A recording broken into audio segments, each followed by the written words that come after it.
Yes, guys, it's another episode of Fight Talk Live.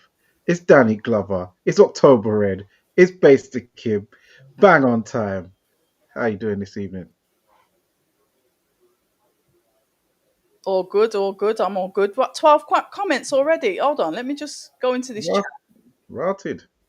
It full up quickie. Good evening to everybody. Yes. Good evening. Good evening. All right. Let's start with wow. This is quite. So, Mr. Flash, shout out. Mr. Flash saying abs. Oh, Where you at? there. Shout out I've got Philip. my bush out tonight, guys. The bush is out. You two carry on. I'll be back. Philip Answer. Shout out. Big ups. Got Star Fox in the building. Just a We bit got late, Star Fox. Just a bit late. we got the coach for everyone to watch out for in the future, Aaron Daly. Make sure you follow the journey because this is a very good up and coming young coach and trainer. Can I Uh, stop you there? yep. And he's from Birmingham. Let's not Oh, forget that. okay, I didn't even know. But now you do. Okay. Big up the 0161. Yeah, Use Philip. 0161. Ain't that use lots God, dialing come code? off the live, man. It's 0121. 012. What's 0161? Is that One's money. Manchester? Oh, Don't do sorry. that. Sorry. That. My ignorance. Uh, yeah. So yeah, everyone. Oh, sorry, Muller. Big ups, big ups. You know what? I was listening to this artist called El Mean, and he actually looks like you. He's a good, very good singer, actually. It's good to see Malls. I haven't seen him for ages. Yes, See you, Muller. yep. And Untraceable Don.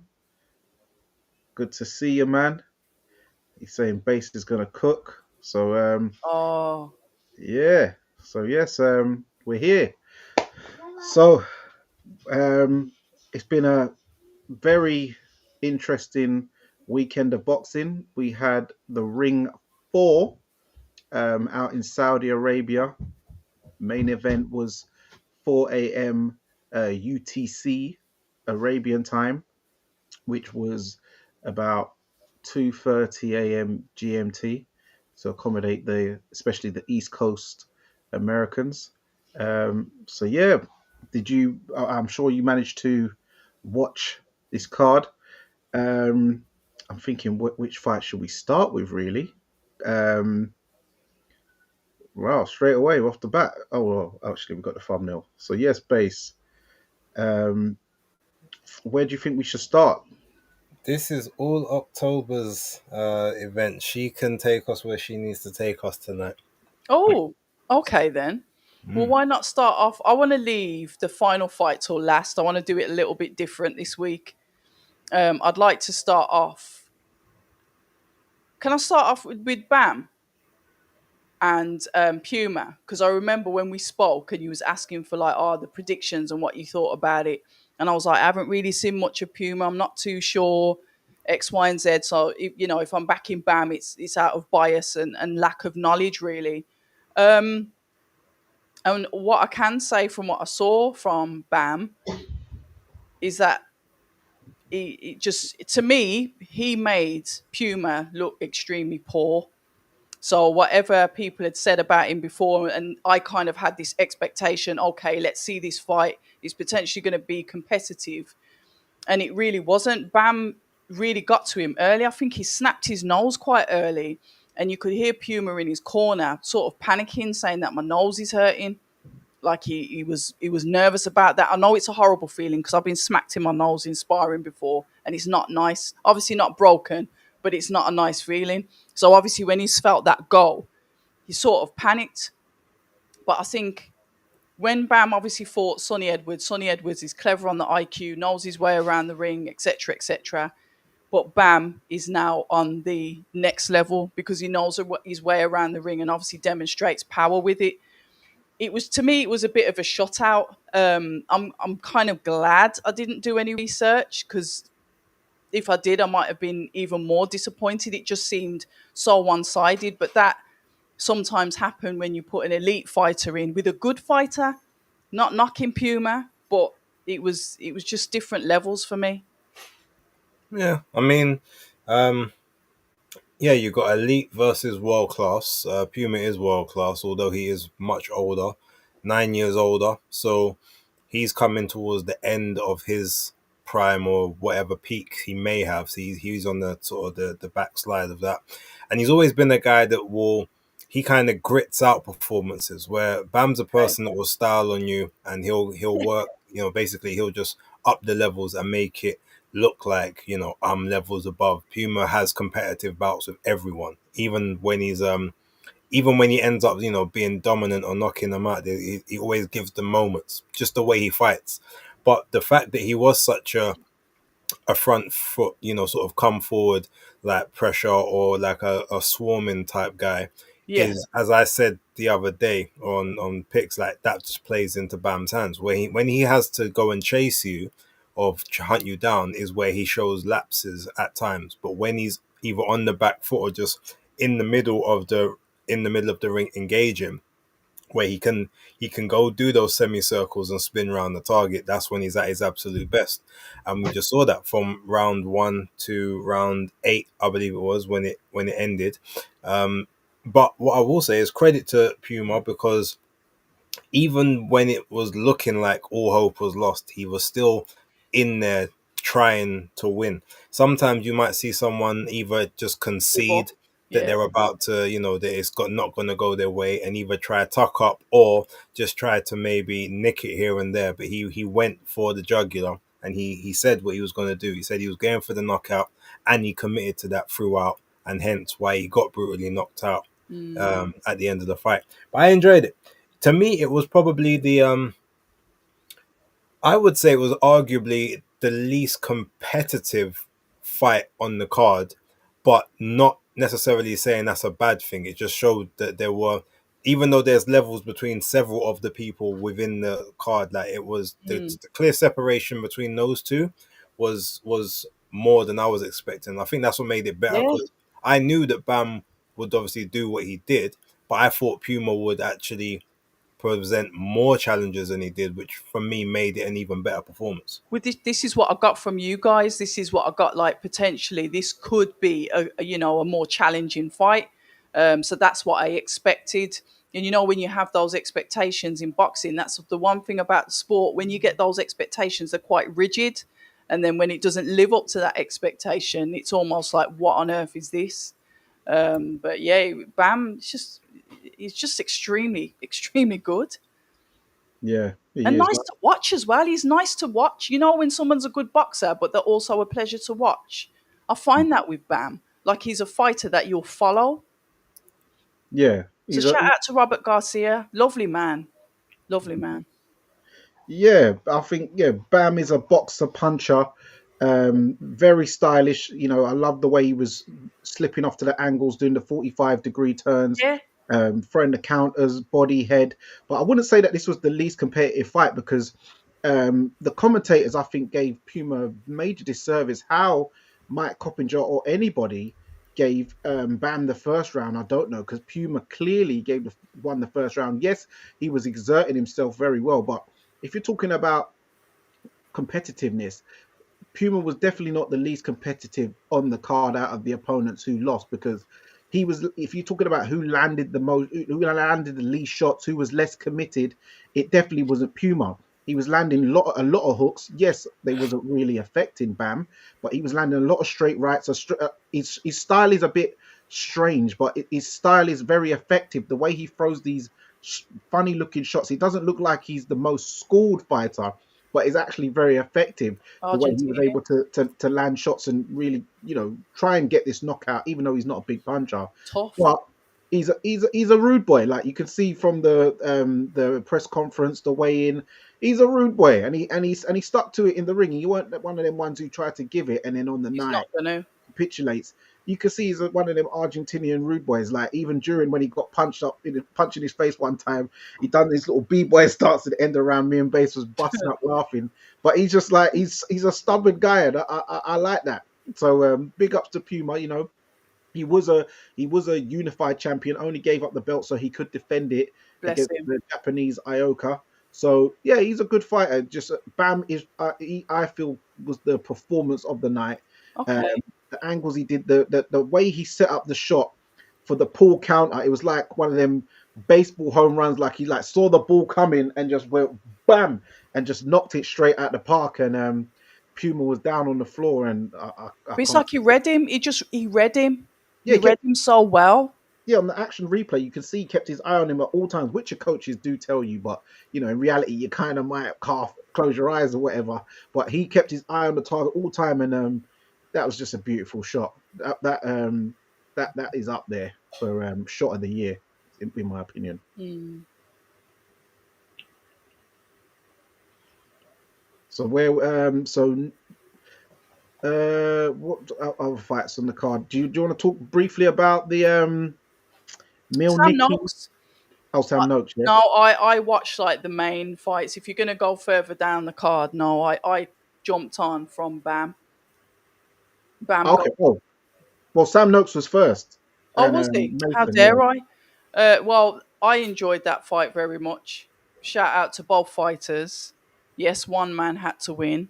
But even though Abdullah won, youngest champion at 21, is he? Is he 21 years old? So he's an absolute baby, athletic, you know.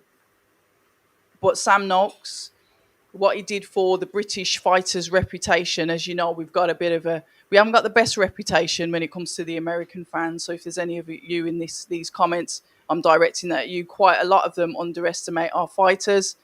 But Sam Noakes went in there, and when you talk about digging deep, when you talk about heart, when you talk about grit, when your face is hanging off, and like you said, there could have been opportunities where he could have said, no, you know what, I'm losing this. What's the point? There was a point because he's a fighter, and he carried on. Really enjoyable match, and it wasn't all one-sided as well. It was competitive between the two. I saw Sam Knowles getting with some really nice shots. I like his inside work, the way that he was able to get the hooks on the inside and the uppercuts on the inside. I think he might have taught young Abdullah Mason a few lessons in there as well. But the thing what I like about Abdullah is, yeah, he's been down on the floor before. He's not ashamed to go down, get back up, and carry on and win the fight. To me, I'd probably say that was my favourite fight on the card, if I'm honest. I really enjoyed that fight. Danny, go for it. Yeah, I'd say that was my favorite fight on the card as well. I think it's for most people's favorite fight on the card. Fight of the night. Yeah, Abdullah Mason, youngest current world champion. Congrats. Both men cleaned up their respective continents, not just domestic, actual continents. With Sam Noakes winning the British, Commonwealth, and European, and Abdullah Mason winning the NABO and NABF title. So the only place left for them to go was a world title shot. Yes, there wasn't a current holding world champion at the time, but it was vacant, and they'd both done what they needed to do, done their full apprenticeship. So we're very deserving contenders, and to pitch themselves against each other in a 50-50 matchup, when you're talking about accomplishments, was very risky but very rewarding, and I think it just made for an excellent fight. Abdullah Mason got the natural flashier skills, the attributes with the long arms, the range, and the American Midwest schooling. And Sam Noakes with that rough, rugged, I'm have it on the cobbles, England lion, come on, all that kind of energy. Yeah. He definitely, as you said, he definitely taught Abdullah Mason some lessons in there about the dark arts and the mean streets of Kent, where he's from in Maidstone. And Abdullah Mason, he left with a couple of lumps and cuts and stuff. Yes, it was maybe for a few Glasgow kisses, but hey, that's part of boxing, and you got to learn in there. Abdullah Mason, when he did hurt Sam Noakes with an uppercut, I think it was at about the third round, and went for it. He left himself open, which he is vulnerable to doing, which then got him caught, and he had to sort of, rethink. Then there was a couple other times when he hurt him with a body shot late on. Had he have known and read it, I think he could have maybe dropped him, but he started headhunting where Sam Noakes was able to, roll and take the headshots because it was his actual body that was hurting, and he was able to get through the round. You saw his jaw was swollen, his nose was busted, but hey, it was. I definitely. Well, of course, I definitely always want to see Sam Noakes again because I've seen a load of his fights on Queensbury. But I think that. Well, I saw Turkey Al Sheikh say he wants him back on the next show. Oh, good. He's so impressed with him, and I think he was well received over in the States and in the Middle Yeah. East. So he's multi-continental value now. So his stock's raised. Abdullah Mason, 21 years old, not the finished article. I'm No, glad he doesn't. I'm glad he went through what he had to go through. A very tough fight because Sam Noakes started actually clawing back points late on, so yeah. made it close. I had it 116, 112. I know a couple of judges had it 115, 113, and one judge had it the same as base 117, 111. But yeah, very highly competitive fight, and yeah, I think both men have got a very bright future. Obviously, Mason has got the probably bigger ceiling due to his youth, but at 28 years old, Sam Noakes, in my opinion, Still can young. definitely go on and win a world title. In my opinion, Yeah, you guys ain't gonna like me tonight. Look, it was a fun fight, right? It was fun. It was competitive. However, I watched the fight. Obviously, watching it live, watching it back again, but at both times, I felt the only reason the fight was competitive is because Abdullah Mason allowed it to be competitive. He decided to fight a fight that gave Sam Noakes pretty much all of the opportunities to do something in the fight. He beat him at his own game. Um, the only time that Sam Noakes for me had success was when he was doing either dark arts, illegal tactics, head into the chest, head into the chin, headbutts to the cheek, hooking and holding and hooking. Like anytime it came to actual boxing, when it Mm. became to the jab, when it came to the backhand, when it came to uppercuts, when it came to body shots, even when it came to range control, everything was Abdullah Mason. In the pocket was when Sam Noakes had opportunities. But even then, as I said, that's only for me, from what I saw, is because Abdullah Mason allowed him to do so. He fought a fight to prove a point, which he didn't need to. Obviously, it cost him a couple of lumps. It cost him a head clash. It cost him a damaged cut cheek due to a head clash as well. But there will be, I feel like it will be a good thing for him. He knows he can take a shot. Now, obviously, he would have known that from before. He took the shots, the flash knockdowns. He was never wobbly on the legs, but he went down. He probably took very heavy shots in this fight at points, but showed that he could remain composed or ride slip them or roll them just enough to take some of the sting out of it.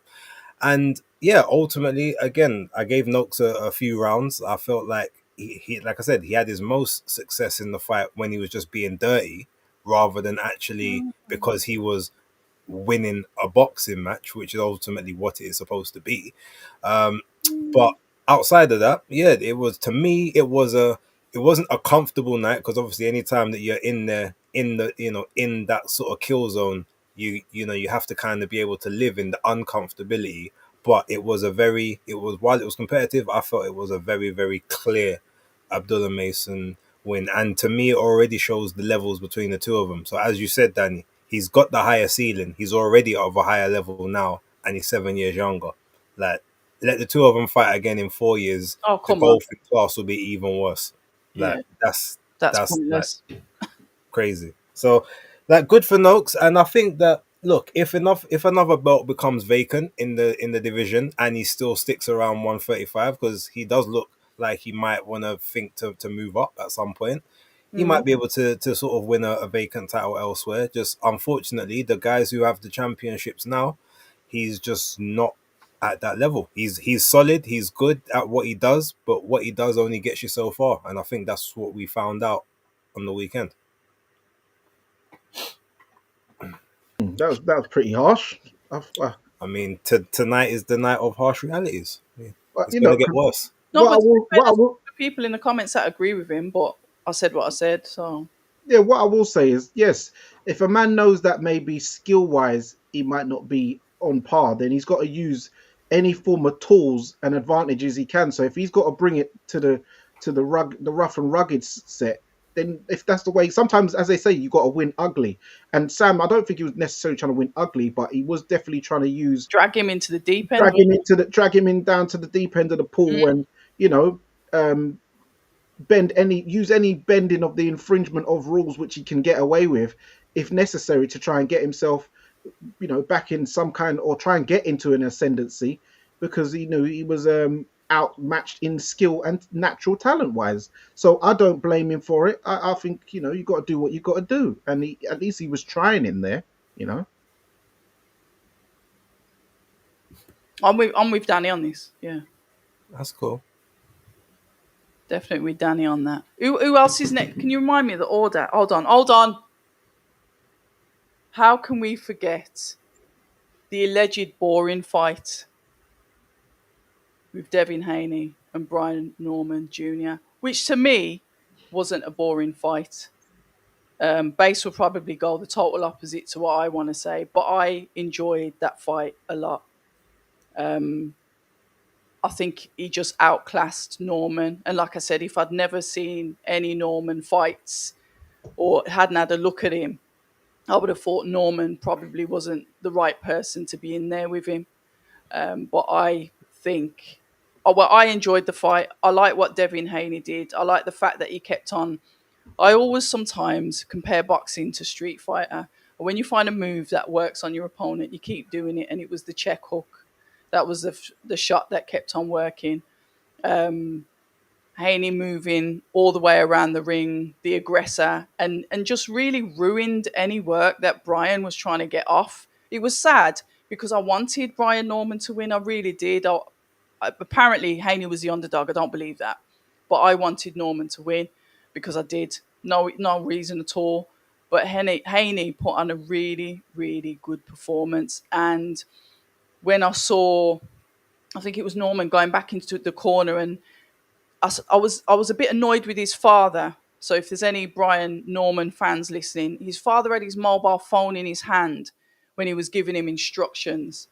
Now, I don't know why as a lead coach you'd have a mobile phone in your hand, and why you would be asking somebody what round it is, which potentially showed either he was in panic or he wasn't focused properly. So things like that kind of annoyed me. And because I didn't necessarily hear all of the corner advice, could he have got better advice in the corner? That he was humble in defeat. I think his father said the best man won.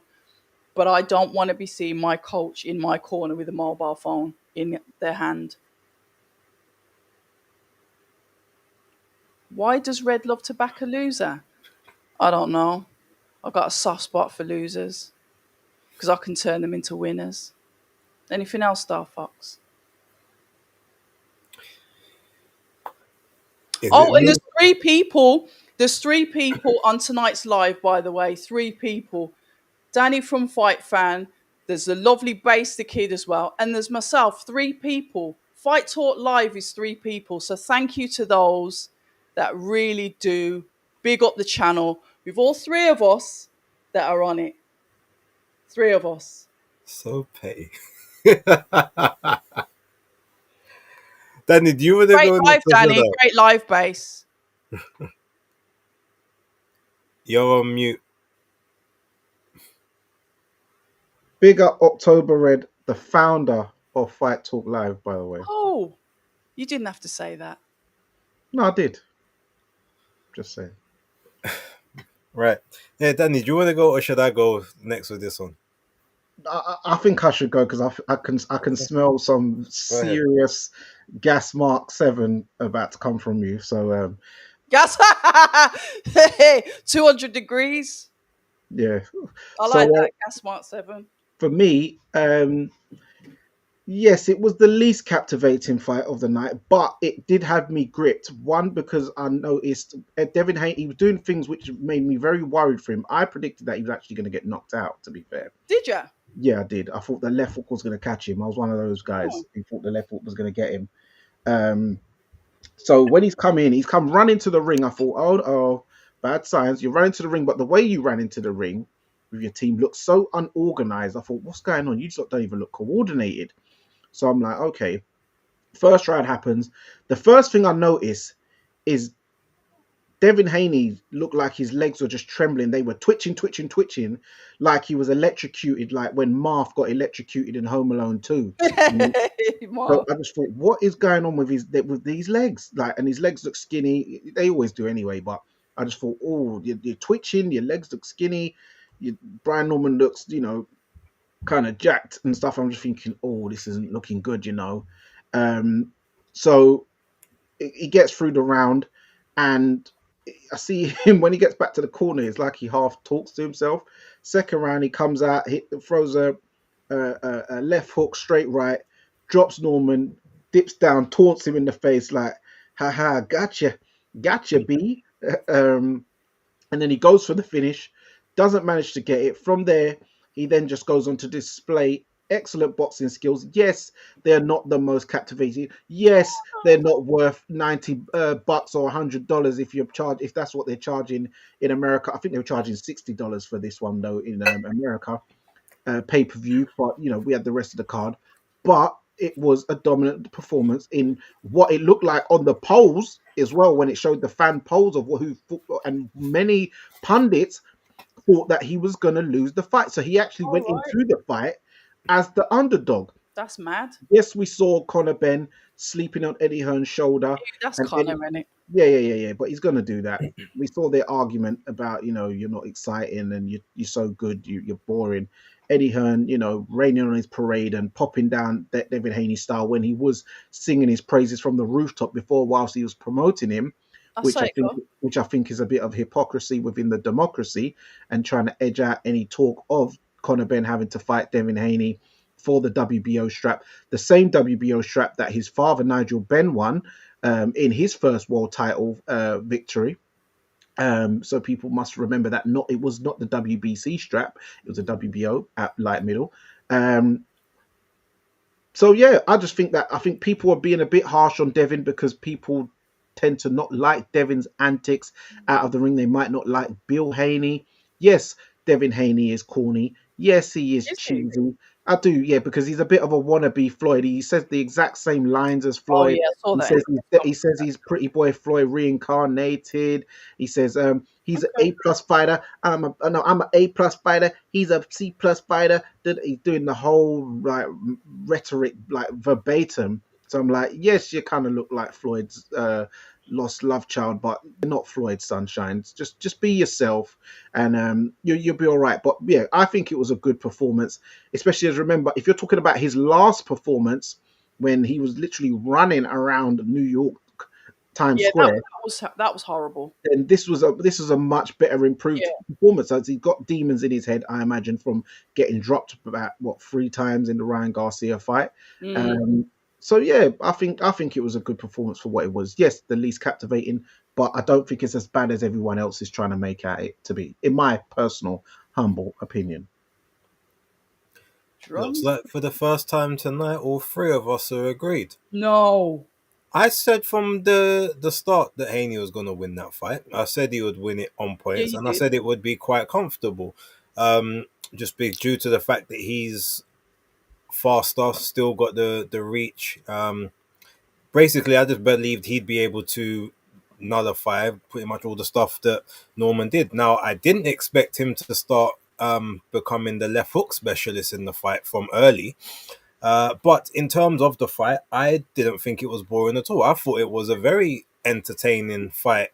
Um, yes, there were maybe moments where you might hope that he'd let his hands go a bit more or that they could engage a bit more. However, there's a lot of, to me, this is what I saw, and I've watched the fight back a few times just to double check to make sure I wasn't, just like imagining things.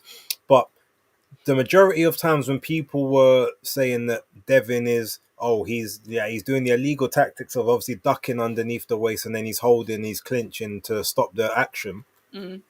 The majority of the time that I saw anyone clinching, it was Brian Norman Jr. Yeah. He quite visibly had Devin's arms multiple times locked into place after he's fallen in, smothering his own work just because Devin's managed to avoid his lead hand or the backhand. Mm. And when they were in the clinches or when they were up close with a free hand at any point, the only person who was trying to punch was Devin.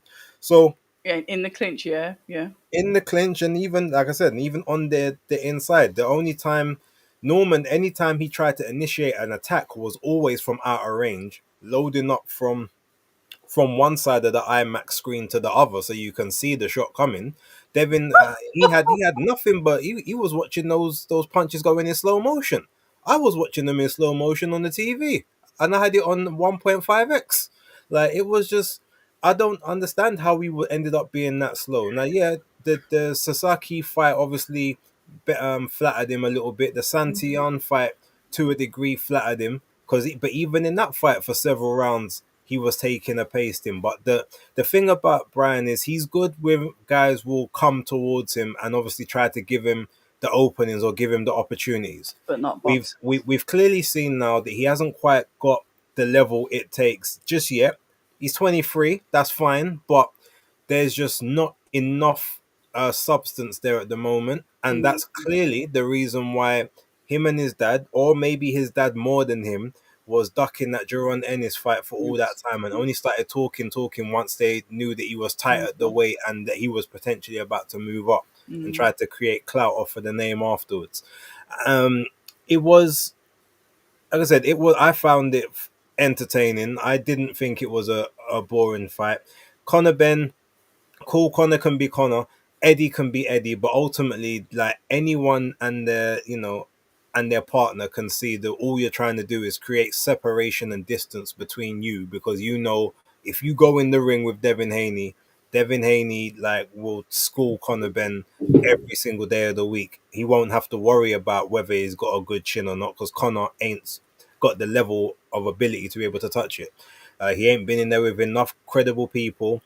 I personally don't think he's got the right kind of trainer to be able to exploit those necessary openings that you might get.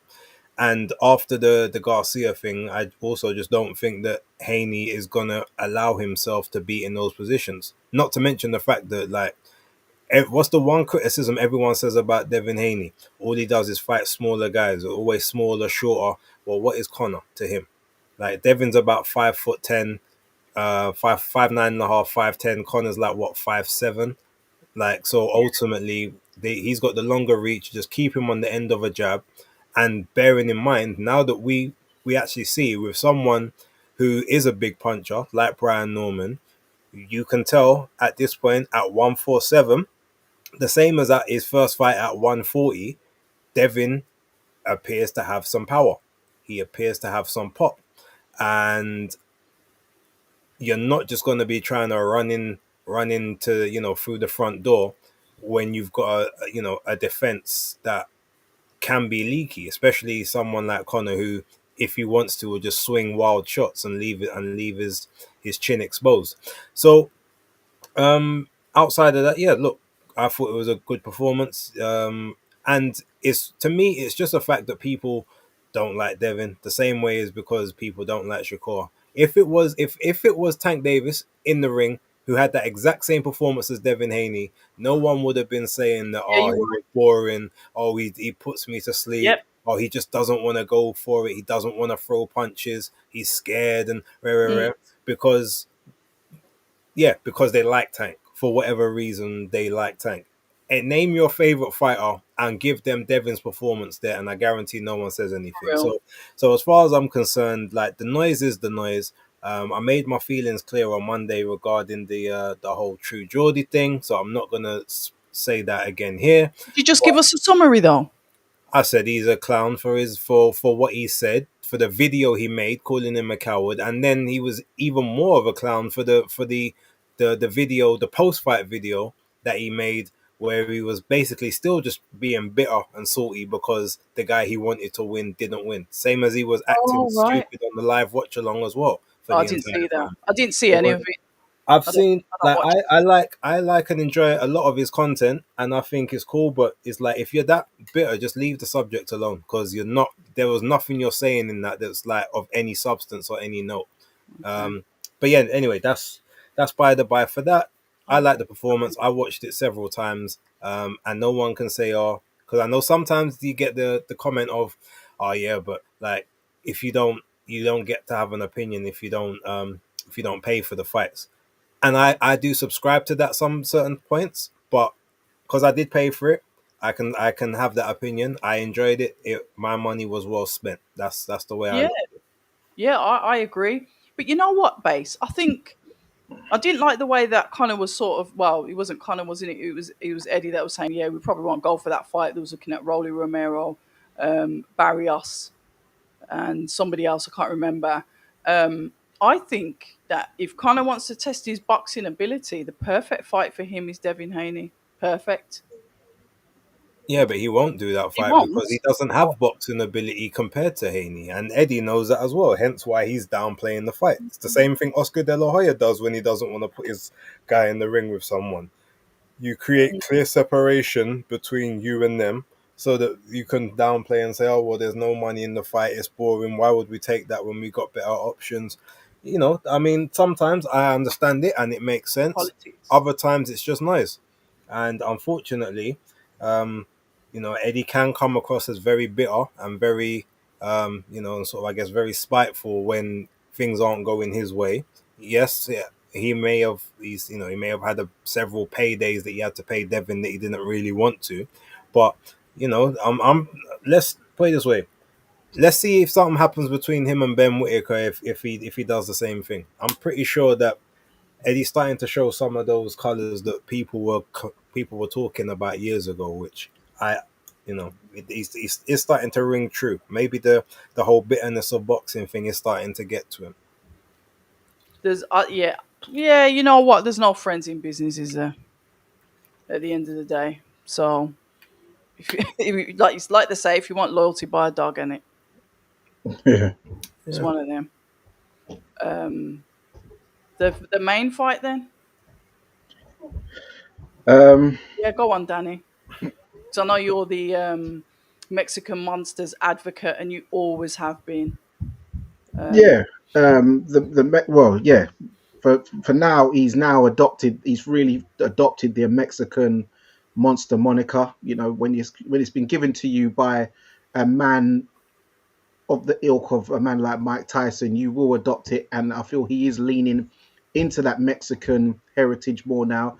It is more lucrative. You know, he was more leaning into the Ecuador side before. He would more always try to show the Ecuador flag and the balaclava and that I type of love stuff. that. I like balaclavas. I do like balaclavas. Yeah, yeah, I know you like all that. Yeah, he's the Ecuadorian monster. Yeah, the Ecuadorian monster. So yeah, going into the fight, you heard, well, all of you who was inside here last week, and you guys both know that I did predict him to stop Anthony Yard. Um, but I did say that I thought it was going to be between rounds 9 and 12, I believe. Um, but from the off, um, David Benavidez just gave no respect from the jump. He just marched forward at him. Anthony Yard, his eyes was wide. He was very twitchy. I feel he tried to start the fight similarly to how he started the Better Biv. Serbia fight on the back foot, trying to look for those check hook counters. The problem is, even throughout the fight, when he was trying to do these shots, the problem is you've got only very few individuals are four-wheel drive fighters.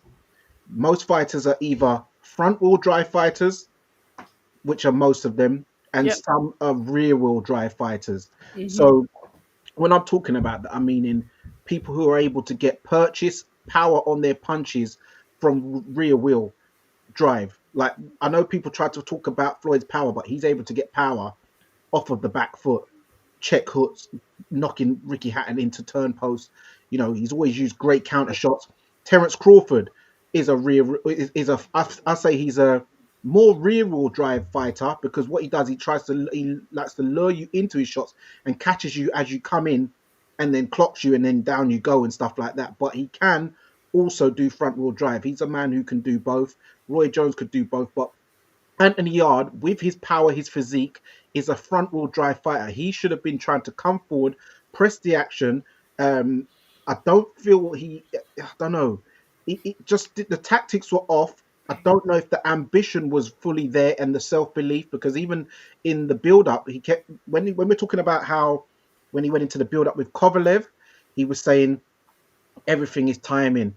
Everything is timing. He went to the first Elida Alvarez fight when Kovalev got knocked out by him, and then he thought that he was going to fight Kovalev next, but he ended up having to rematch Elida to get the belt back, and then that's when Yard fought him. When he fought Beterbiev, prior to that, he went to the Joe Smith Jr. fight in New York. His review was looking at them. To me, he's slow. They're both slow. So yeah, everything's timing. This time is going to be it, because one, Kovalev was an aging champion who was definitely faded, who'd previously been knocked out by a man who was a super middleweight, who was not a puncher at super middleweight, in Andre Ward, by a body shot. It was well known and documented that he liked to drink Russian Standard, so he was weak and faded, and an old champion. Beterbiev, an aging champion. This guy in David Benavidez, a young champion at 28. There wasn't that same talk of, you know, everything's timing. He looks this. I think I can take him.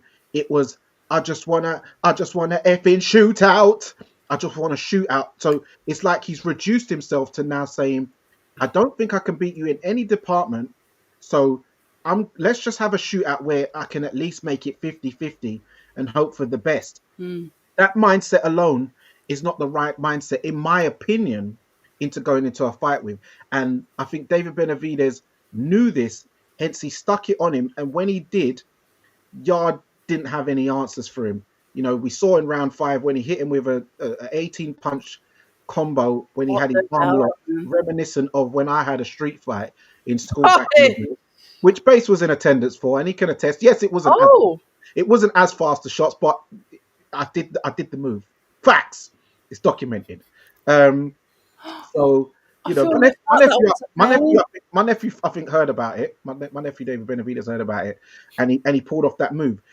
Also, I think that a lot of UK fighters, I feel, don't have the right mindset for boxing, in my opinion. I think a lot, and I think a lot of new age boxers in general. What do I you think mean? I What do you feel mean? I feel they want to look good first in life, and Noakes didn't.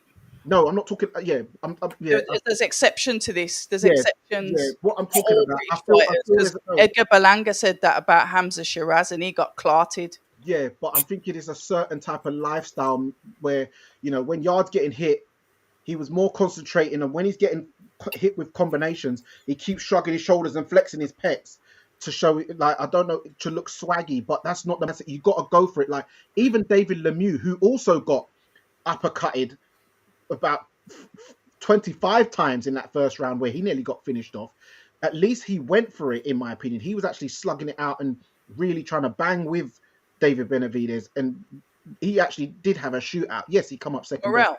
Yeah, no, David Lemieux. Oh, Lemieux. Sorry. Yeah, Apologies. David Yeah. Lemieux, who got finished off in 3 rounds.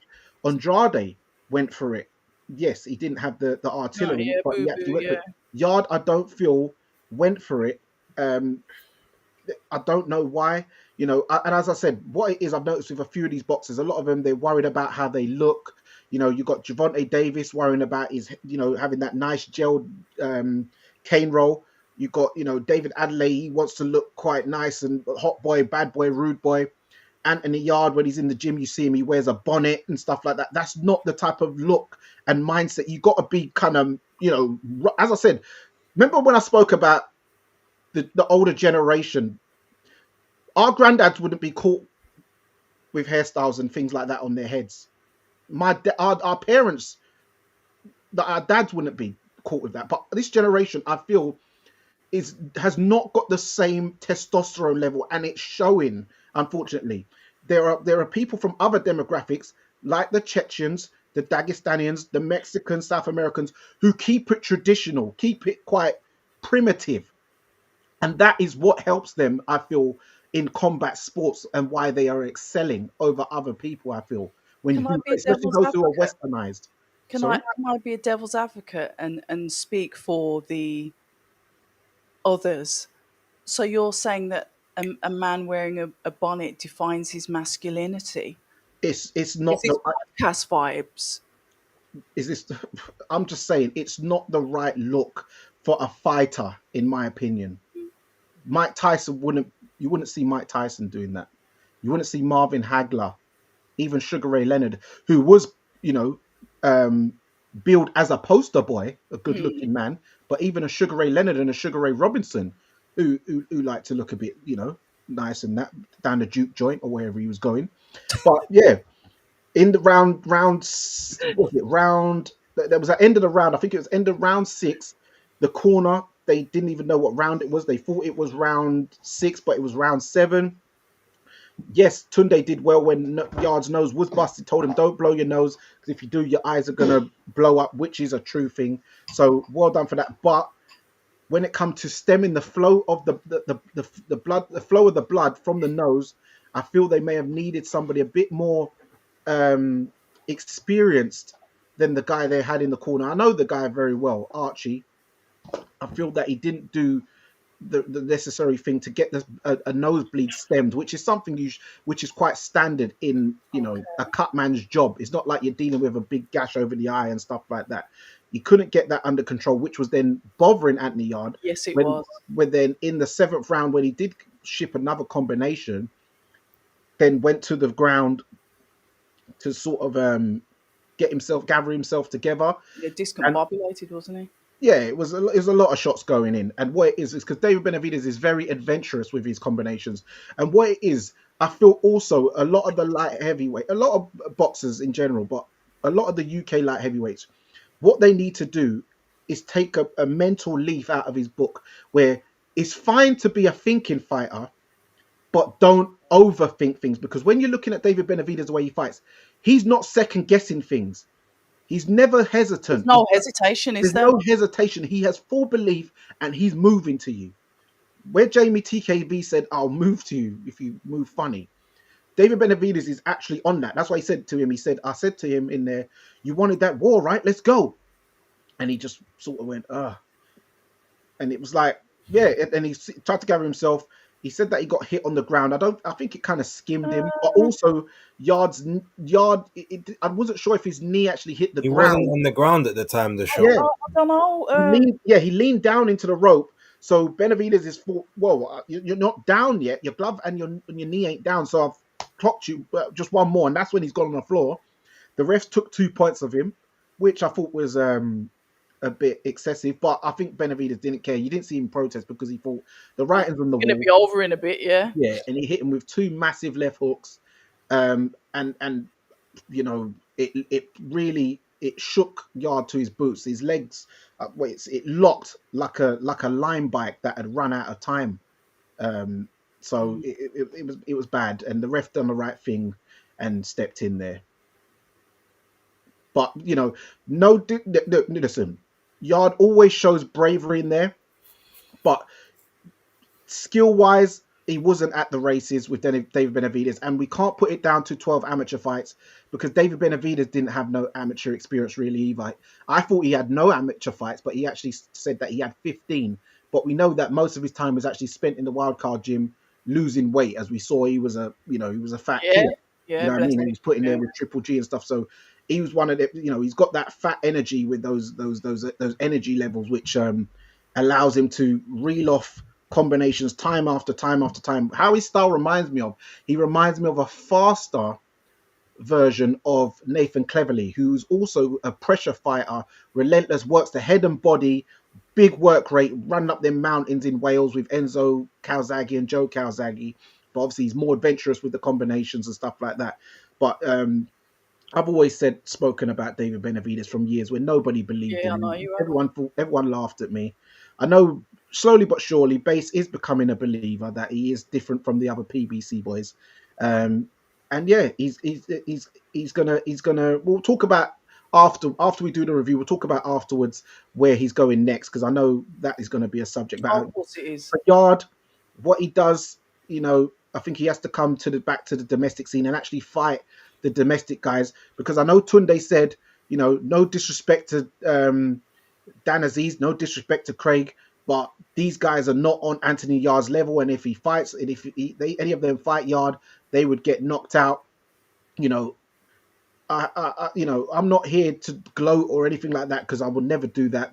Yard is a nice guy, very brave, but in my opinion, you need to fight guys like Craig and Dan Aziz, Joshua Boatsi, Shakan Pitters. There was Jose Burton, there was Callum Johnson, there was Bob Ajasafi, there was Jose Burton, there was all these guys that you could have fought, and you only fought Lyndon Arthur, But you can come back and fight these guys, and let's see who really is the second best in Britain. Because right now, Callum Smith has more than proven himself to be the number one. But in my opinion, Craig Richards, if he was to fight Anthony Yard, he is on his level. He's definitely on his level, and I'd pick Craig Richards to beat Anthony Yard if they fought. Base, I need to hear you. I need it. I don't know if you want me to go. Oh, I need it. I need it. I need it. I'm loving this. It's very interesting. Please go on. I don't know. Look, there's not a lot more I can say. I've said, look, here's the thing. I've said the same things over and over again. Like, what did they say? The definition of insanity: doing the same thing, saying the same thing over, and expecting a different result. How many times are we going to talk about the 12 amateur fights? Which, let's be honest, Anthony, you know and I know you had more than 12 amateur fights. There's enough evidence out there for the people that want to do the research. Like, so let's stop that nonsense. The Tunde thing at this point, it is what it is. If you guys have got that level of loyalty in you, cool, congratulations, no problem.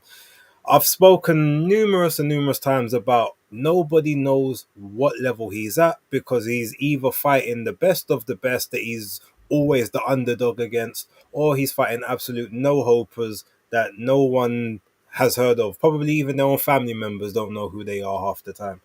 And it's just tiresome. And what makes it even worse is when we're going to talk about um I'm learning, like it's just the experience, like they've got more experience than me a lot, or I just had the 12 amateur fights even though it's really closer to like 24. Like, look, if we're being honest, you can't even use that again because like Danny just said, David Benavidez had no amateur fights. He turned pro from I think it was 17, and he basically is just fighting on the road, and he hasn't had that many fights more than Anthony Yard. I think it's maybe They've 8. had the same. They've had the same Are they 31. the same now? The same 31 pro fights. They both Jeez, was 30. okay. I see. I tried to give him some grace. Right, he's had, so that just shows you one thing. And yes, I'm not David Benavidez's biggest fan, but I will give him credit when the credit's due. He's fought decent level opposition, whether he fought them at the time he was supposed to fight them, or if they were like faded or whatever. But he fought world level guys. He fought upper like North American level guys on the way up to getting to where he needs to be to therefore get the necessary schooling and skills that he's got. He needed a Ronald Gavril early in his career to drop him and have him have to come back from that adversity to prove that he could do it. He needed those hard spars in all of those sort of the harsh gyms and fighting guys like Gennady Golovkin as a 15-year-old kid, just getting the understanding. He needed all of that stuff to apply to him to get him to the level of seasoning that he's at. And ultimately, you chose not to do that. You decided that you're going to try and coast this easy street thing and try and nick a title from someone who is old and way past the hill. Well, unfortunately, the skill levels that you have and the skill levels that your trainer is able to install into you were not of the necessary levels. It's unfortunate, but that's all it is. And again, if we're going to talk about the lack of amateur fights and all that stuff and how you need experience, you can't even use that excuse again because Fabio Wardley had 4 white collar fights. He ain't even had an amateur fight, and now he's a flipping world champion. Like, he's cut it out. All the nonsense, all the talking, all the I'm not, I take the fights. Like, I've never turned down a fight. I don't turn down these fights. We've got there's streams of evidence of quote unquote ducking or not keeping the same energy when it's people in your own backyard. And if you didn't want to fight the Joshua Boatsis, the Callum Smiths, the Hosea Burtons and the Dan Aziz Craig and all these Richards. kind of guys. You could have Callum fought the Johnson. Krasnitskis. You could have fought the Bo Cells. You could have fought people like you could have fought even Badu Jack where before he decided to move up to cruiser and those because he was an older guy. You could have got some. You could have got some from there. You could have fought man like Marcus Brown. You could have fought these kind of guys who would have been in and around that level. Where at least then you can say, okay, I can actually learn something from this. What do you learn from fighting a Ralph Vilkans? What do you learn from fighting a Sergey Koikov? The guy that was the 4 and 48, the light middleweight that you brought Ramirez. up to light heavyweight, the Ramirez guy, 4 and 48, brother. What do you learn from that? What do you learn from fighting a Dex Spellman? Less than it was about 7 weeks. No, it was 5 weeks after Lyndon Arthur fought him. Yeah, What do you learn from that? And at the time, Dex Spellman was an area level, maybe a southern, maybe an English level guy. What do you learn from these fights? To then go into, then you obviously have the Lyndon Arthur fight, culture shock. So then you lot double down on the non-fighting of decent opposition. You get it back in the rematch. Congratulations. Then what do? Exact same thing. 8, 9 months out the ring. Don't fight nobody. Try to go into the biggest and baddest guy in the division just because, oh, well, if I win, brilliant, I'm the champion. If I lose, well, I was never supposed to win. And oh, okay, I just needed more experience, but I gave it a good go. At this point in time, I'm sorry. You giving it a good go doesn't wash anymore. You're either good enough or you're not. And right now, all you've proved is that you're not. It's sad. It's unfortunate because I think Anthony could have been. I yeah, think he could have been good, but let's not act like he's still in his late 20s. The guy's 34. He's going to be 35 soon. There's no improvements that's going to happen. No trainer you're bringing in is going to fix what you haven't fixed already. There's no amount of anything. Ultimately, you can barely make light heavyweight anymore. You're too small for cruiserweight. You ain't got the punch power that people believed that you had, and I said that from day dot. You can't make the weight comfortable. You've got no engine, and now your punch resistance looks like it's gone out the window as well. And you also have a terrible poker face because whenever you're under pressure, everybody knows it. All of that stuff is a recipe for disaster at the world level. So either move back down to where you should be, or maybe retire, or maybe he said he's looking at management at the moment. That might be the better option for him because he might actually have some proper success in that realm.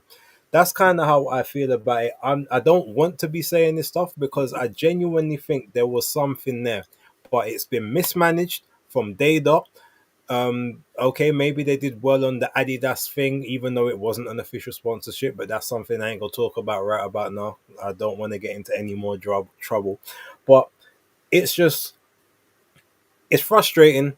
It's it's sad. It's disappointing. It's all of the above, but ultimately, it's just yeah, it is what it is at this point. There's no point me going on a rant or any kind of thing like this again.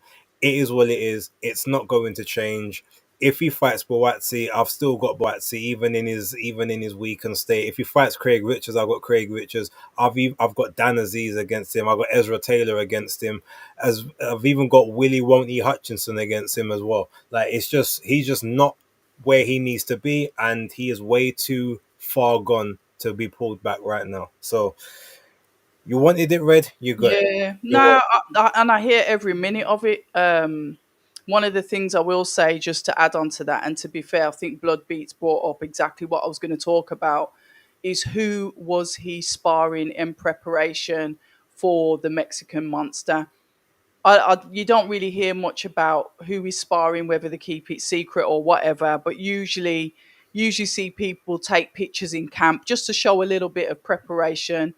But to be fair, I don't follow Yard, so he could have posted who he's sparring, and I wouldn't have seen it. But I would like to have known how he prepared for somebody like Benavides, a front foot aggressive fighter that's able to cut the ring off.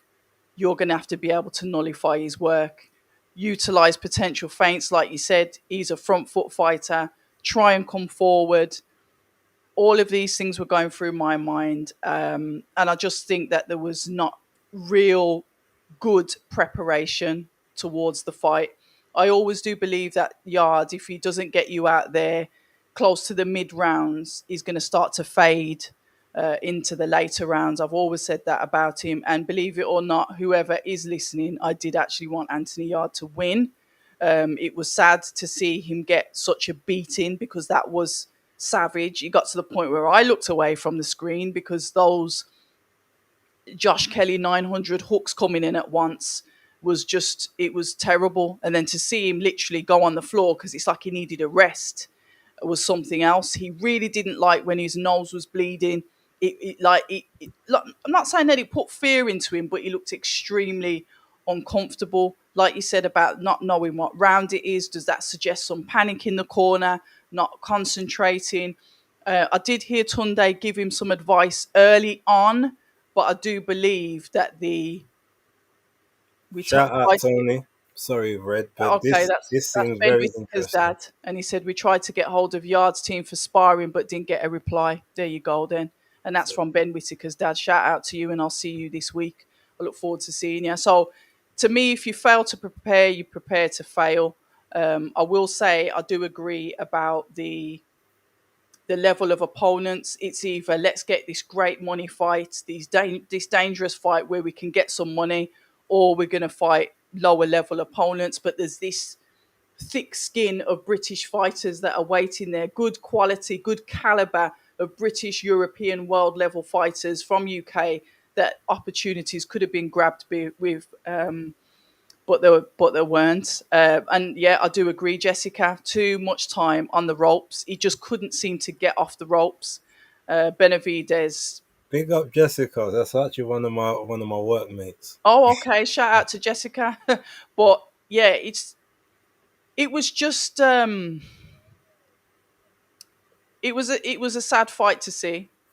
He started, like I said, round 1 and 2. He looked like he was okay, but as I think we stepped into round 4, the tide started to turn, and I think he just ran out of ideas, and it was just not getting any better as the fight goes on. Good stoppage by the referee.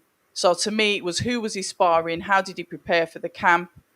I did hear Tunde give advice in the corner. I've never said that he should leave Tunde, and I don't intend to start now. That's down to him. That's his choice.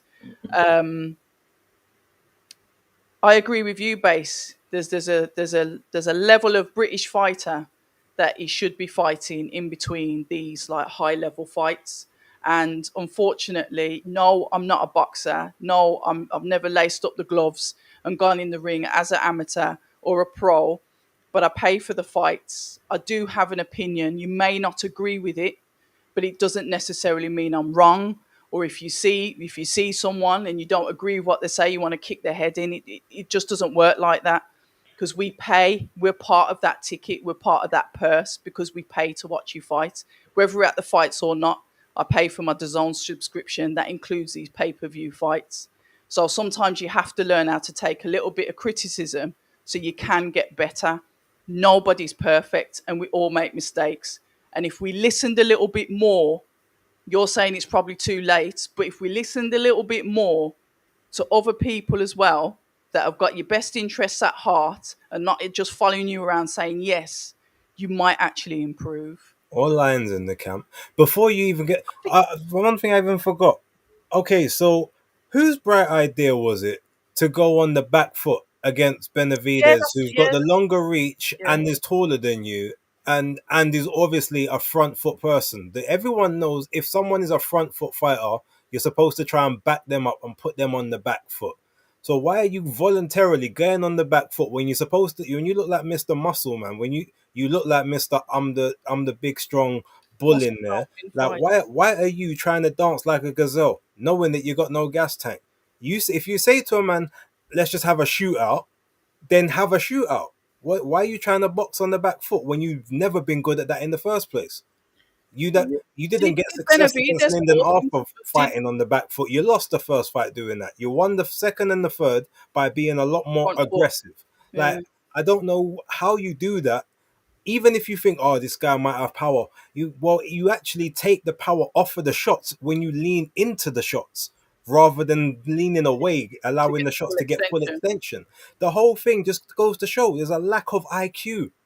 And it's crazy that there's a lack of that. You still talking about experience and all this stuff now, but it makes sense because you don't fight no one that makes you have to actually think these things. And then by the time you do fight someone, that point you're so like high strung on energy, nervous energy, or getting knocked out. You probably don't even remember the lessons that you needed to learn because you got concussion. And what I will say is the thing about I still need to learn it. Why for me I can't accept that is because when you look at he's had 31 pro fights now. He's had more pro fights than Craig Richards. He's had more pro fights than Dan Aziz. He's had more pro fights than Joshua Buatsi. He's had more pro fights than Lyndon Arthur. He's had more pro fights than all of those light heavyweights. The only one he hasn't had more pro fights than is Callum Smith. That's it. He's had more pro fights than Callum Johnson even. Do you see what I'm saying? So if he's had the most pro fights out of the UK lot, barring Callum Smith, then you can't say you're still learning and you need to learn. He was going back with his hands down, getting Benavidez was actually jabbing him with the backhand right cross. Yeah. And it's landing. He's popping him with the right cross like it's a jab. It's like it's a jab, yeah. And then hitting him to the bottom. There was no I think he was tired. No, Danny, but his hands dropped. No, it happened from the second. Was happening from the first round. I remember even the fourth round. I'd say his hands dropped about the third or the fourth, and I thought, he's tired. He's starting to get tired. October from the first round, David threw for his level a very slow overhand right, and it crashed into Yard's head. And I thought, how did you not get away out of that? That came from Telegraph Hill. Then there was even at the second round where David Benavidez threw something from so hellacious. He fell over the ref's foot and Bay started busting up like. But he was actually just throwing shots out of character, even thinking of new ideas of what type of shots to throw. It kind of got he was having fun, too much fun. Yeah, he even turned southpaw, and I've never seen him do that. Yeah, I saw that. He switched, but it was quickly. But he did switch to southpaw, then he changed back. Yeah, but it's like, yeah, I know people are giving Tunde stick, saying, "Oh, he was in the corner saying you're a warrior, you're a lion." No, he gave him advice. He didn't just say something like that. Exactly, I know. He was, and remember, he's trying to motivate him and stuff like that. At the end of the day, Tunde has done an excellent job for him as far as maximizing his financial status and getting him free world title shots. People say, oh, he should have gone with another trainer. Would another trainer have got him free world title shots? So there's pros and cons to it. Yes, the development might have not been what most of us feel he should have done. But then, had he have gone through the mill of the UK guys, getting him the shots as well, though. Yeah, I was about to say a trainer wouldn't have done. Remember, that's a manager's job, and the promoter. Like Tunde can be the manager; he didn't have to be the trainer. So the trainer still could have got 3 world title shots with a different trainer. Yeah, but I guess when you do more, you'll do more for a man when you're getting 2 slices rather than 1 slice. Do you know what I mean? But whether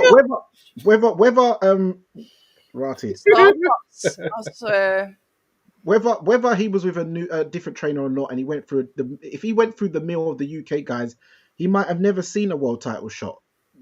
Because personally, I think there would have been a few UK guys who would have beaten him, and I think he knows deep down. I will say that he was offered sparring by another person, and he turned it down in the lead up to this fight. A fighter that I know very well, come to your own conclusions, but and he turned that down. So there was guys to spar who was up there. There's guys who was up there to spar, and he's chose for whatever reason. Also, I remember Spencer Fearon saying that when myself and Craig was out there, we looked gassed and happy to be there. Yard was he was doing the whole shake thing, which is fine. Lots of fighters do that, but he also was suntanning on fight week, which is not very good. That is definitely gonna drain you when you're in the desert heat, because he caught a hell of a tan. But hey, maybe I don't know some of the methods, the tactics of the fight. I remember Tunde said to Steve Bunce, I saw in an interview where he said at the end of round 5, I said to Yard, you know what you're doing, yeah? And he said, yeah, I know what I'm doing. So I don't know if Yard deviated from what the plan was, but maybe his plan was I think it was to take Benavidez into the later rounds and then start to try and trade and mix it up. and stuff like that. But you know, I don't think it just never even got to that stage. And Benavidez has now stopped him the quickest out of Beterbiev and Kovalev. So you know, I think he's made a mark there, and Yard, Yes.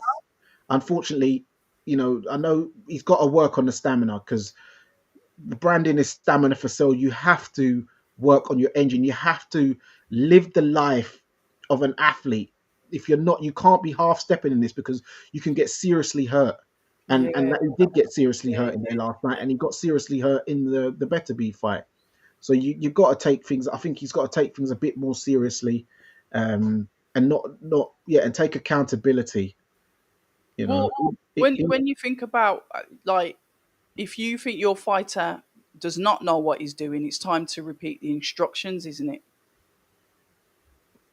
yeah, but I think I'm maybe not Yard. asking you if you know what you're doing. I'm asking you, or I'm telling you what you should be doing. It's like drills, repetition, drills, repetition, drills. Keep on repeating it, repeating it. Well, I'd like to know what the initial game plan was. But maybe we'll find that out Yeah, maybe. in the I'd like future. to know who the sparring was. I think sparring does help when you're preparing for such a high caliber of fight. I'm not saying that he didn't have sparring. I said I'd like to know who it was. If they choose to keep it secret, then fair enough, that's their thing. Um, but yeah, you've got to now like say, okay, if you're going to carry this on, there's fighters in the UK that you need to go up against. Yeah. Shout out London, ball out Jack. I know you're saying you're blaming Tunde. You can't let him off. Um, yeah, I know a lot of fighters, a lot of fans are saying that. I ain't blaming Um, him. I'm not blaming him. I'm not blaming him at all. I don't think Tunde would have made that game plan to lay on the ropes and take a whole heap of combination because he even said, and don't let him get off 14 punches in a row and you don't punch back. Even when he was getting hit in that seventh Didn't he round, have Benavidez arm locked? So Benavidez like kept on punching him like to let go of my no, arm. but He turned into like yeah, a demon. He yeah, was a demon in there. That wasn't no boxer. That was somebody that wanted to kill you. yeah, that's roadman science. But what I'm saying is, what you got. I don't think Tony was just talking about just that sequence. In general, Benavidez was reeling off combinations like he was going out of fashion, like it was a closing down sale. So he was saying, don't let him reel off so many combinations of a head and body, head and body, head and body, and Yard is just backing up, like trying to get around the ring and backing up. So he's But you like, know what would have pissed off their team even more? Sorry, apologies to cut you there. From the get go from the fight, well, Benavidez has gone up to 175, but he hasn't managed to stop anybody yet. yeah. Shut up, man. Well, I said, all that talk is about who you're fighting because when you're fighting guys who are the 16 weeks. hmm?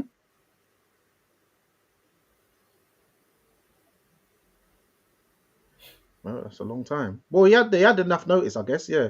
But when you're fighting guys like Gvozdyk and Morel, they're not the easiest men to start knocking out, is it? As I Mm-mm. said, if he had fought in his debut, Ralph Vilkans, like Imagine. Yard's second to last opponent, he'd have knocked him out in round 1 or 2 rounds. And then his second fight, instead of it being Morel, he could have had Lyndon Arthur. He'd have stopped Lyndon as well, so he'd have had two for two. Whereas Yard went points with both of those guys, Benavidez would have took both of them guys out.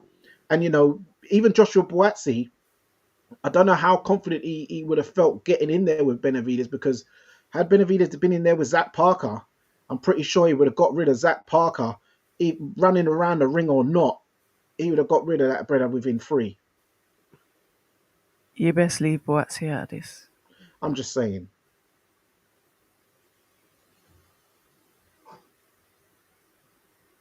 So anyway, so what is? I mean, fair enough. We could go on about this. This is a song that's been played before. Like I said, it's constructive feedback coming from a good place, not a place of hate. Because, like I Absolutely. said, there's a few of us that wanted him to win, whether they're in this live or not. That's the case because it's out there on tape.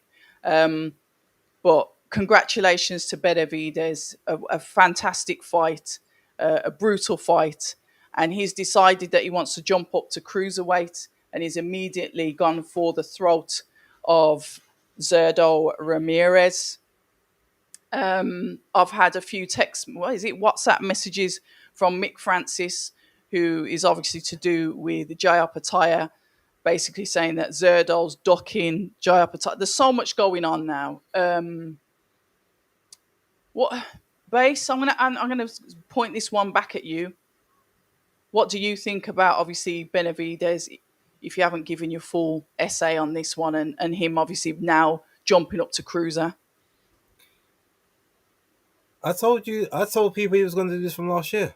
Oh, okay. Like the thing is, they're trying to act as if they just This found the is new. opportunity and now Yeah. and they're going to take it because they're tired of waiting for. No, he's been talking about going up to cruiserweight since like October November 2024. Oh, To the point where he's even spoken on numerous times in numerous interviews about fighting Zerdo Ramirez. This is before Zerdo unified with it's before he even unified with Chris Billum Smith. Like mm-hmm. he's had these thoughts in his mind, him and his dad, because what they've done, and they've done this quite well through many times, so a lot of people don't ever seem to catch it. But I've got time, so I see these things. Mm. The dad will say one thing, then David will say another. And then Samson will say something totally different. So they give you three different things. All of them are probably telling the truth, but they're telling it from different timelines. And I've noticed this from time to time to time. It's the same way when I've spoken about, and I'm not going to go through the whole thing, I promise, but spoken about David not really wanting that Canelo fight. And the fact Really? that when he had the opportunity to have that Canelo fight, Yeah. he turned it down. So when there's two fronts on that. If you want to know the quick history to that, Yeah. when Canelo was on the zone with Matchroom doing the flats with Matchroom and that, he's talking about Canelo non-stop. As Yeah. He soon as was. Canelo went to PBC, him and his dad both stopped talking. His dad even apologized for some of the words and stuff that he was saying about Canelo, saying, "Oh well, we were just trying to promote," and there's the evidence there. Then when he left the PBC to go and do his freelance thing, they start talking again. He went up to light heavyweight and won an interim title against Vosdik, right? He was elevated to interim title. He had the interim title there. He also had the interim title at 168. Mauricio Solomon, as slimy as he may be at times, he said, "You have the choice. Do you want to keep your interim at 175 and we will call for you to be the mandatory of Better Beef? Or do you want to be interim at 168 and we assure you we will call for your mandatory against Canelo?" He chose to stay at 175. So everyone's saying, "Oh, Canelo duck." Yeah. You had the opportunity to fight him, you didn't. You never once forced a mandatory on him. And so therefore, calling saying, "Yeah, I want to fight you, I want to fight you, I want to fight you," never once forced a mandatory. So when you kind of look at all of that, and now you look to say from last year, he's had multiple articles, comments. Yeah, I'd love to go up to cruise. Maybe I'd even go up to heavyweight. Oh, I'd love to face Zerdo and da da da da. Now all of a sudden, you have this fight. Because this fight wasn't even on the radar. Let's not forget, the only reason he had this fight is because Turkey came in, offered a lot of money. Yeah. Because prior to this fight, he was saying, "I don't want to fight in Saudi. I'm a American fighter. I'm a Vegas fighter. I've made Yeah. all this Yeah. effort That's to true. be Yeah. a pay-per-view star. I don't want to go over there." That's All of true. a sudden, there was no fight to have in America. They gave him this one. He thought it was an easy touch. He took it. Now all of a sudden, he's going up to cruiserweight. He's not coming back down, regardless of what he says. He's not going up to 200 pounds and then trying to come back and squeeze back down to 175. Same way he went up to 175 and didn't go back down to 168. 6A. He's not coming back down. He's going to go up there. He's going to have this fight to avoid Bivol and Better Beef, regardless of what he says, because he had the opportunity. He now has the opportunity to stay and compete with them. He can't make the weight correctly. We can already see that he's See tight that. at the weight. Yeah. So he's gonna go up there, and now he's basically gonna go up there and fight people that were former either light heavyweights or former super middles who have also gone up there. Zerdo. He's not gonna fight any bona fide cruiserweights.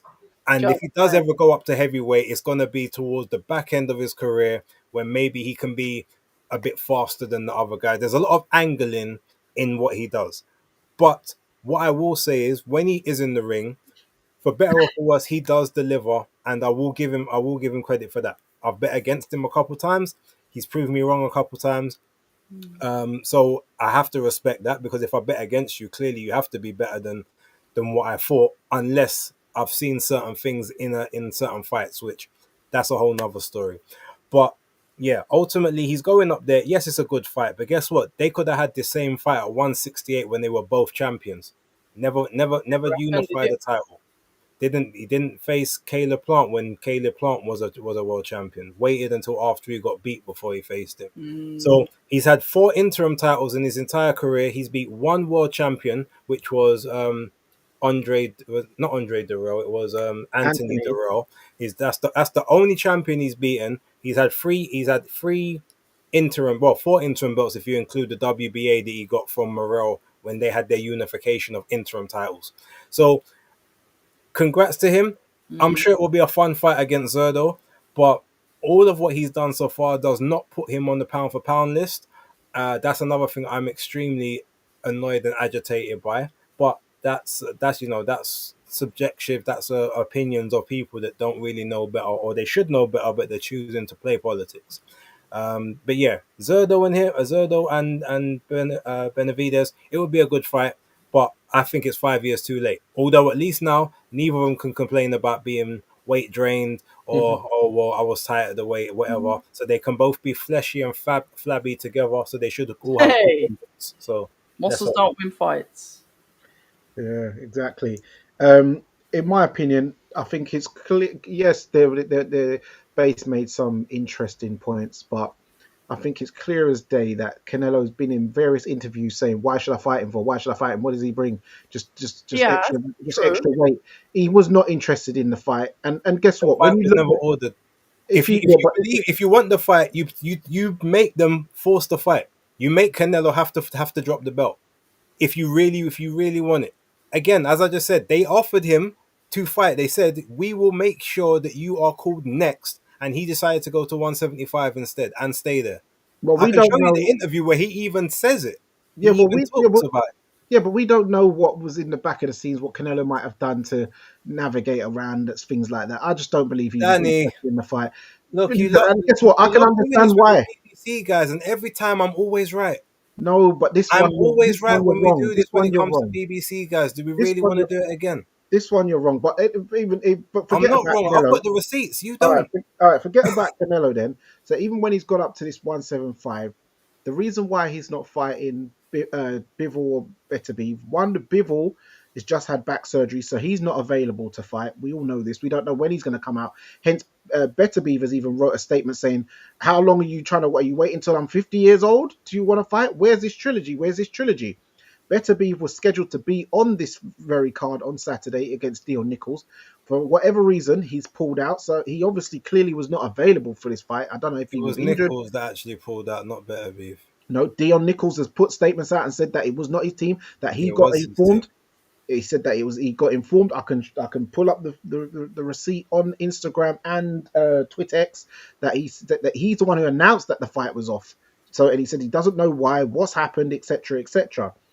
The thing with Zerdo, yes, they definitely, I feel, from their spars down the Brick House gym, have come to some agreement that one day maybe the spars were so good and everyone enjoyed it. They probably said, "Hey guys, you guys, this needs to be on TV. People will pay for this," and they've probably come to an agreement back in last year, November, whenever it was, because yes, he did talk about going up to Cruiser and fighting Zerdo from back then.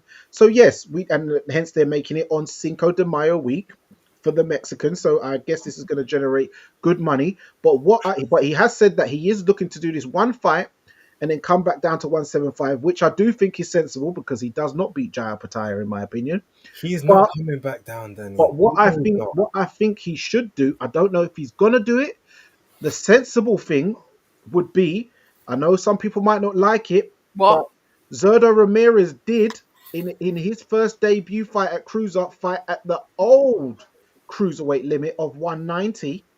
And so I'm thinking if David Benavidez and him agree to have the fight at 190 pounds because they're both former start off at 168 guys, then it gives a chance for where he's not too far ahead of the because if you got to 200, that's 25 pounds to lose. Yes, it's fat he'll be losing, so it's not going to be as taxing on the body as losing muscle.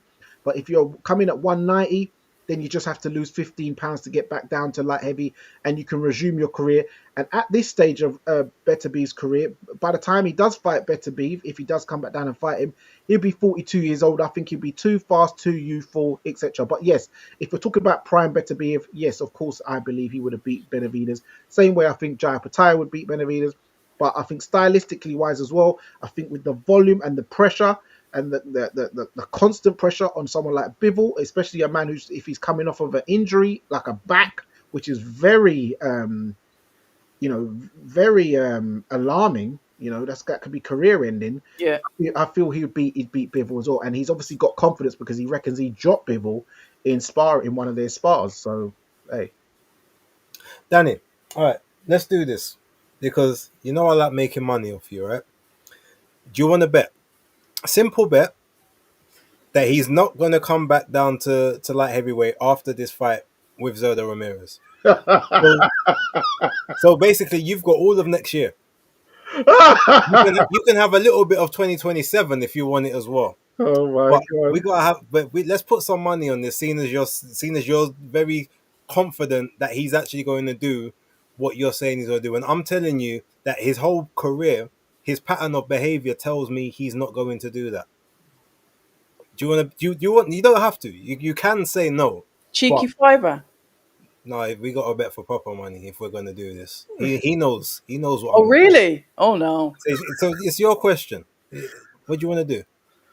Let me ponder on this one. Okay. Oh, You got until next are week to you decide. not that confident? Well, I don't know. No, It's it's like, I'll give him till no, next week. I'll no, give him till next give week a to big decide. beat. on the spot. You can't just put a man on the spot. You can if you're confident. This is about weight. This is not even about a Yeah. fight. So now we are talking about it. He's not. He's what I'm telling you. You don't go up to cruiserweight and then come back down. Remember, let's not forget.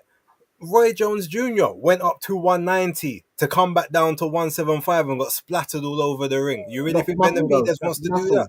That's muscle. He lost muscle. And It's more dangerous to lose muscle than fat. Way more dangerous. all right, like I said, you got a week. You're on the clock. Danny, I want a response next week. down. Okay, bouncer. Because if you're gonna be this naive, I at least need to make some money. Okay, 24 hours. It's over, buddy. What are we doing here? Thank you. But yeah. That's it. Well, we'll see. The saga continues, guys. The saga continues.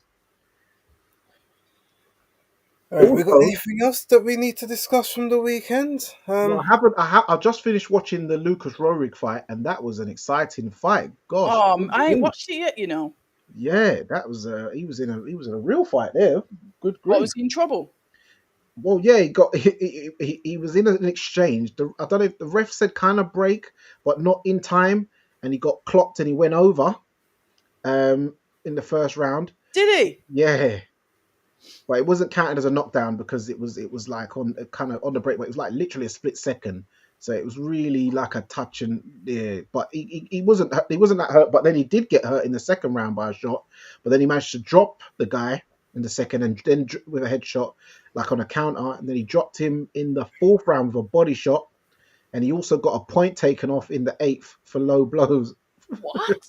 So He had a bad night at the office then. it was a rockers, man. It was a rockers. So you should download that one on Channel 5. All right, I'll watch that. Yeah. The only thing I wanted to say before we go is that obviously Lawrence Okoli's up to his tricks again. He's called out Dillian White to fight him because when we spoke, when I spoke to Lawrence Okoli, I think it was last week now, he did say that he hadn't got an opponent yet. So he got some conversation. Amir Khan put out an offer, blah, blah, blah. And then Lawrence Okoli said, you need to accept that you're a journeyman. Just take the fights or retire, blah, blah, blah.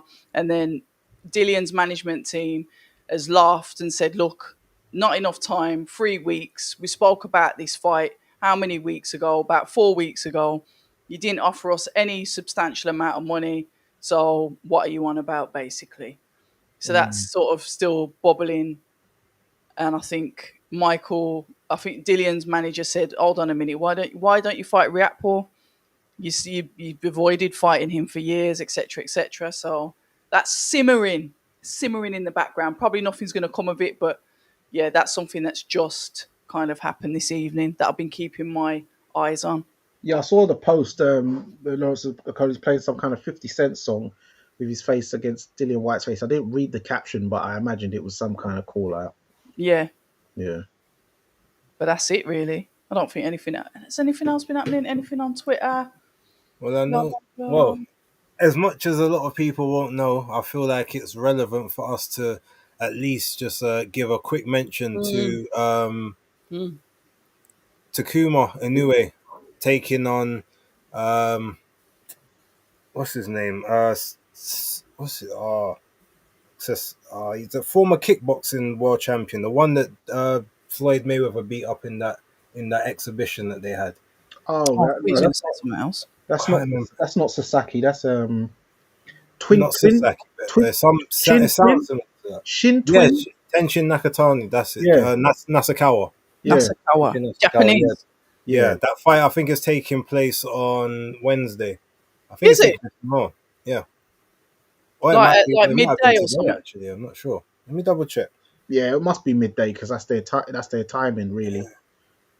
Inoue versus Nasakawa. When's that? Sorry, tomorrow. It might have been today. Hold on. Oh No. wait, no, so it was yesterday. Shit. Oh, it's Oh, Monday. so what Okay, happened? Inoue won. Oh, he beat him by unanimous decision. So Nasakawa lost his undefeated record. Okay, oh, well It was done. for the vacant WBC bantamweight. I thought it was. I didn't actually hear anything, but I knew it was this week. Okay, interesting. I'll have to go and pick that one up because um, Nasakawa's okay, but Takuma Inoue, I thought that would be a good fight. So anyway, commiserations to Nasakawa, but he can learn. I think that was only his 8th pro fight, maybe his 9th. So they in Japan you only get like 2 or 3 gimmies, and then everything after that is they put you against it. They basically matchmake the same way that Matchroom does, but they believe in honor. So. But yeah, shout out to both of those guys. I need to try and find that fight to watch. And also rest in peace to is it?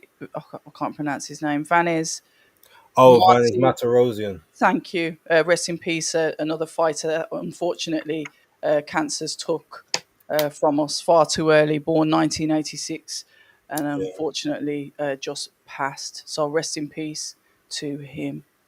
indeed. Yeah. Right. What we saying when we next week? Yeah, we'll have to be because well, Ben's on, so we gotta discuss Ben. And And Fraser and TKV. Yeah, them as well. yeah, so there's a couple of bits to discuss, guys. And What I will that's say, all your sides of the street as well. So it is, but I think I'm going to do press conference at one, weigh in at the other, and fight night in Birmingham because okay. obviously it's Whitaker's debut, isn't it? Yeah, Matchroom debut, as it were, and obviously Birmingham's just a stone throw away from my home. So yeah, yeah. easy night for me. Maybe we'll do a fight talk live watch along to coincide with that. Me and Danny, we can Yeah, do talk in it. the background. And congratulations because you did good numbers on the weekend as well. Guys that have been slagging me off, I can't do late nights. I'm sorry. I'm like Bagpuss. I need my bed. But the guys smashed it. So shout out to these guys. It looks like they'll be doing another one again soon. We'll have to do Monaco. What are we saying about Monaco? Yeah, that could work. What is that, next week? Yeah, Yeah, that could work. we'll see how it goes.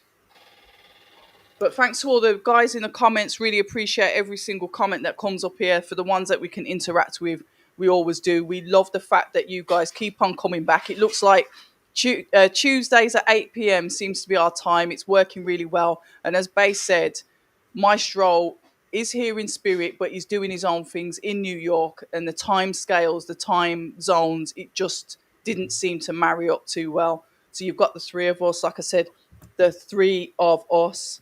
So you can't thank one without the other. But anyway, yeah, I'll leave that there. Have Carrot some juice. with some rum in it. Mm-mm. Okay.